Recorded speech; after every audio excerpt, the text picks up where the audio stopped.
morning, everyone. This is Ruth again here with some juicy stuff. Okay, so what are we targeting today, or what are we talking today?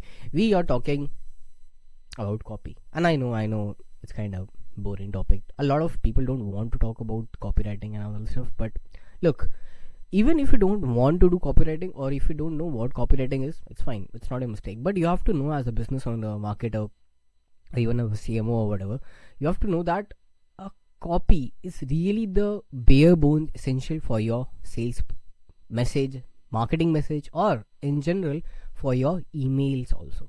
So you have to know that this copywriting is not some term for just sales page or sales landing page. Nothing like, it's not like that. A copy is a term which covers a wide array of things. For example, it can be for email messages, it can be for follow-up sequences, it can be also for your ad copy, right? So there are a lot of stuff in copy.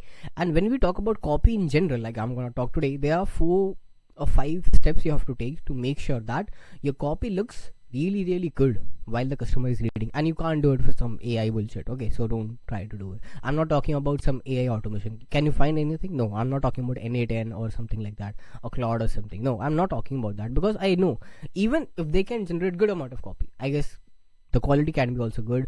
AI is progressing kind of with a good speed, but they can't match the fact that at the end of the day, as a human, you have to find the errors, and you have to fill and add or elicit emotions in the copy. And that is the key step. If you really want to do one thing in your sales copy, do this thing: add or elicit more emotion with your copy. Evoke certain sort of emotion, the pain point, or anything which gives you like, or the customer gives you like, yeah, this is something I feel. They should feel whatever you're writing. It should be conversation, not some AI bullshit.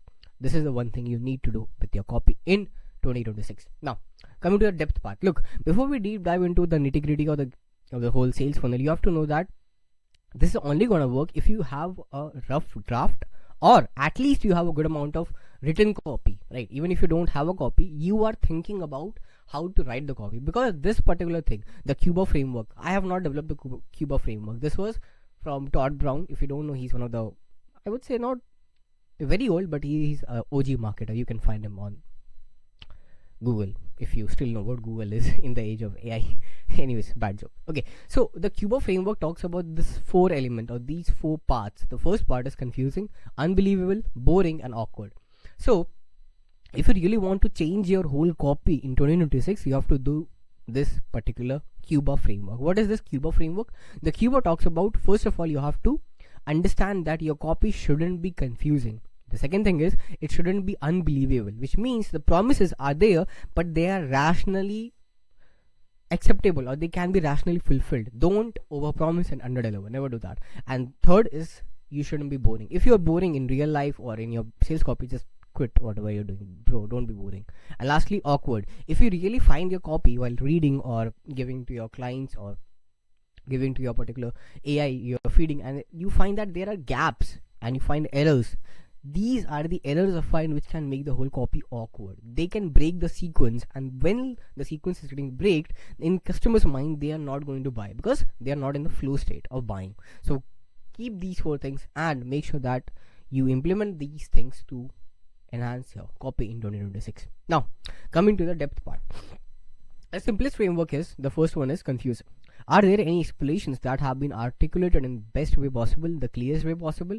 Is there any part of a copy that can be confusing to the prospect? You want to go back, edit, simplify, or just delete the whole thing, which is confusing. Because sometimes you have to include a technical thing, like a technical unique mechanism. At that particular time, you have to make sure that you're not adding so much technical jargon that the end person is not able to understand. Okay. Sorry. Then we have unbelievable. There should be parts of your copy your copy should revolve around a big idea, like a very big end goal. But whenever you're trying to give a call to action, or you're trying to give them this particular end result, never ever make sure that your copy is too much to be believable. If it's too good to be true, then again it's not true, right? So you have to make sure a confused prospect doesn't buy. A prospect that doesn't believe you doesn't buy. This is the quote by Dan Kennedy. So keep in mind that whatever you're giving shouldn't be confusing. At the same time, it shouldn't be unbelievable. Your copy should revolve around a big idea, but the big idea shouldn't be the delivery point. The delivery point should be value, or the supplement, or the e-com, or the product or the offer. Now, boring is something when you are going off track while you're talking in your particular VSL or sales page. You have to be very much keen or very much precise about whatever you're talking about. And I know that can sound like robotic, but you have to flow it in conversations, right? How humans have conversations, like how you and I are having conversations right now. So you have to make sure that whatever is there, it's not boring. And how you cannot make it boring? By providing lots of value, first of all, and the second thing is making it flow like we are talking in normal human language, which is English, as well as which is in simple terms. You can always avoid boring part by reading it or feeding to the AI and finding what boring is, but you can also do this by looking at what are the points where you as a customer would like wander off the screen. Where would be the points where you would think, okay, this is not gonna work for me? So you have to make sure the curiosity is there to end the boring part. Awkward is where they are getting confused, they are not getting what they were expecting to get, and it sounds kind of strange. So you have to know that where are we going off the track, and these are the 4 elements you need in 2026 to have a good sales copy. And that's it. I'll see you in another video. Ta-da, bye bye.